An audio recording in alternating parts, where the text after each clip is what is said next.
Oh, hey, what's happening there, YouTube? It's Brian House here for House-Made, and today we are going to be making our carbon steel skillets or pans, whatever you want to call it, right here in the workshop using our House-Made carbon steel pan kit. We have taken the hard work out of creating a carbon steel pan in your own workshop by assembling this kit. Just like all the other things we make here, from grinders, forges, coffee scoops, you name it, we have assembled this awesome kit for you guys to purchase, and you can do that on our website, housemade.us, and then make a carbon steel pan in your workshop.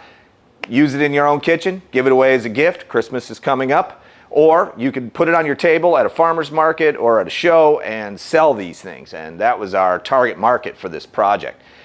With a few rudimentary tools, you're going to need a few things from drill bits, some way to break edges on steel, something to heat up some steel. Could be a kiln, could be a forge, could be just a simple torch if you'd like, and bend that steel. But we'll walk you through all of that in this video so you can kind of see that this is very possible. I have watched you guys try to make your own pans for years on all the social media platforms, and what I noticed is that the most difficult part of this is getting a flat piece of steel to curve up and actually turn itself into a pan that has sidewalls on it, right? So we take all that hard work out of it for you. We take the disc, put it in our 120-ton press with our CNC dies, press it out, and that comes pre-pressed in the kit. So you're like 90% of the way there. The rest of the tooling that comes with the kit is designed for texturing those sidewalls. You're going to want to leave the bottom of the pan itself flat, but the swage block and plate that you can bolt up either to your anvil or to your stump, that will give you a perfect radius so that you can lay your pan in there, use a ball peen or a dog head hammer, whatever it might be, and texture those walls and give it a handmade look. You don't have to buy the whole kit. You can actually just purchase pieces and parts. You can buy the pan blanks themselves, just the tooling, just the handle, just the rivets if you'd like. All of that is available on the website, and I'm going to put links down below so you can click through and check that out. The walkthrough of this thing is going to be fun. I have made many of these now to do the process of perfecting this so that you guys can do the same thing. And here's the best part. You can take your time with this and you'll have an heirloom quality piece of kitchenware that will span generations. I'm a big fan of carbon steel cooking, and the reason is because I've never liked the idea that chemicals could leach into my food from Teflon and all these other nonstick surfaces. And if you've noticed, there are a lot of news articles now and a lot of scientific studies that show simply cook on steel. That's it. Just use steel. Carbon steel is very trendy. People have been doing it, and it's easy enough to make with our kit. Okay, so step one of this is we're going to assemble the swage block and plate for your anvil or your stump, whatever it might be. In this case, we're going to use an anvil, so we're going to get our hardy hole block out, and we're going to test fit it down into our hardy hole. This is a 1-inch block. And it fits, but not that well. I'm going to have to grind back the corners of this thing. So I'm going to go over to my Revolution 2x72 belt grinder, take the edges off of this, and then dry fit it into this just to make sure that it'll slide all the way in.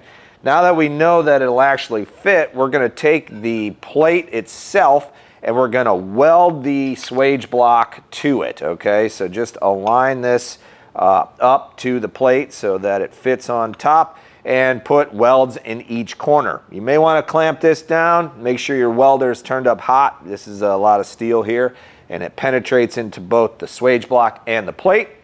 Now that we've got those two pieces married together, we are going to align this swage block on top of our hardy hole just to see, does this feel comfortable? Does this position feel comfortable? Am I going to work in this position? Because you can angle this however you would like.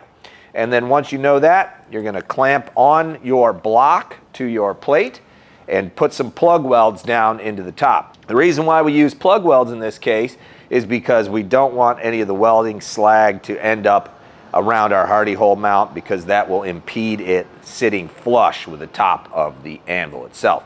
Now, if you don't have an anvil, don't weld this block on. Just simply take some screws and screw it down to a block of wood, and you're good to go. Okay, so now that we've got the swage block all taken care of, let's turn our attention to the pan blank itself. This is pretty much ready to go. We're going to go ahead and use an abrasive. Again, this could be a flap disc, a die grinder, 2x72 belt grinder, could even be a file, and we're going to break the edges of this because they're a little bit sharp. We're just going to round them over and clean them up a little bit. And then the next step is we're going to take that 3D printed hole jig, we're going to clamp it to the side, and we are going to mark where our hole should be drilled.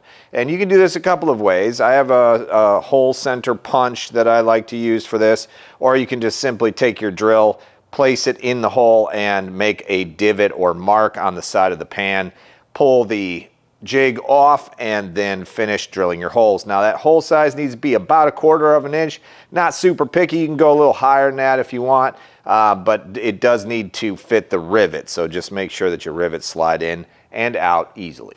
All right, so we're gonna take a couple of different styles of hammers here. I have a house-made dog head and a house-made ball peen hammer. You can get these through our website. Or any hammer that you want to use for texturing for this. And we are going to start just hammering this thing out cold. We're going to lay the pan down into the swage block and just simply start hammering along the sidewall here. And I like to do a variable style here, just kind of adding different styles of textures and hits as you go. You'll kind of get a feel for this and make this thing look handmade. This is my favorite part of the process, and remember to take your time with this and enjoy the process. Always wear ear protection when doing this because it gets loud.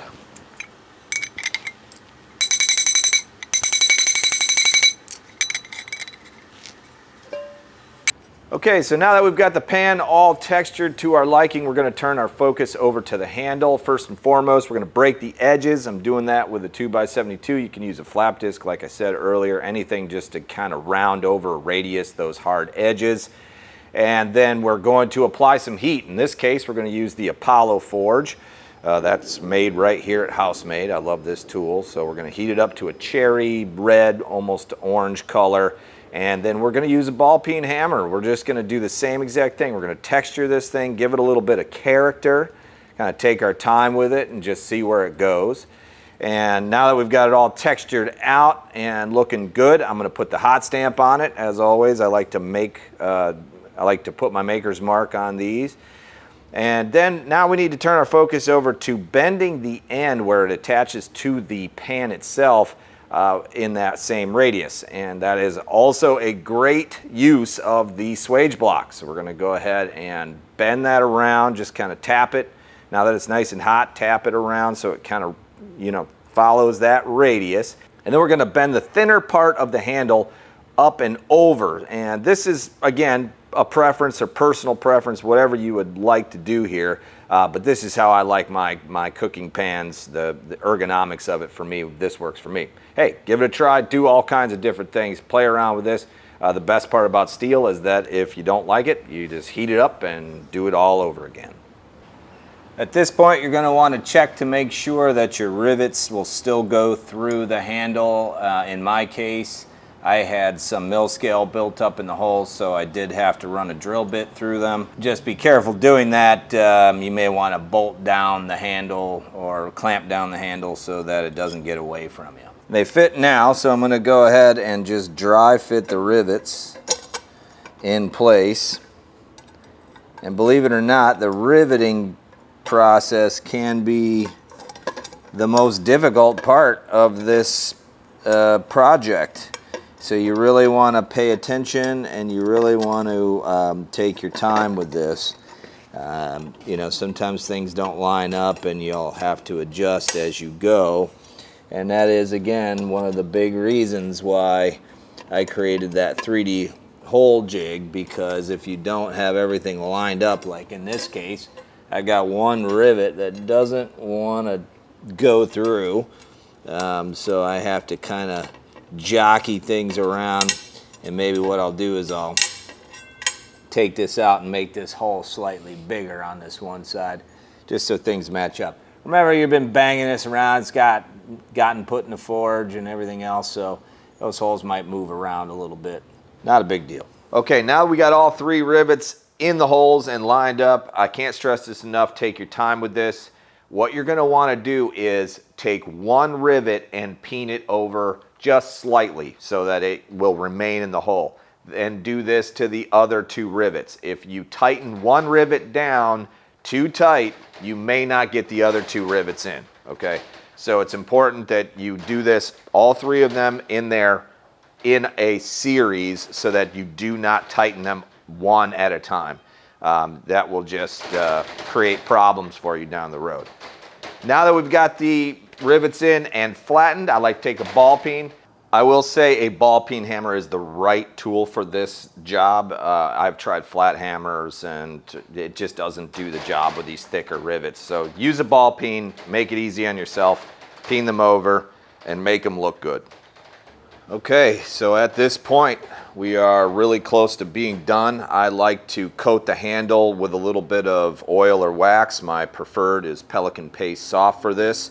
Also, there's a ton of videos online about seasoning carbon steel, so I'm not going to go through that part of it right now.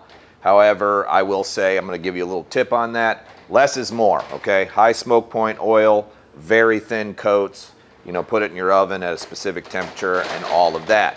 You can now put your finishing touches on this if you like. I apologize for the background noise. That's Hurricane Milton right off of our coast. I'm just trying to finish this video before it slams into my shop.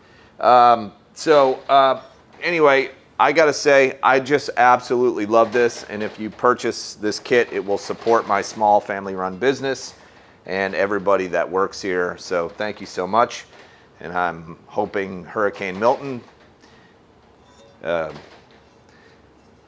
you know, doesn't mess this up too bad. So anyhow, thanks for watching, guys. I really do appreciate all the love and support throughout the years. As always, we will survive this no matter what. We will keep making. That has been my life's mission, and my goal is to get people making things with their hands.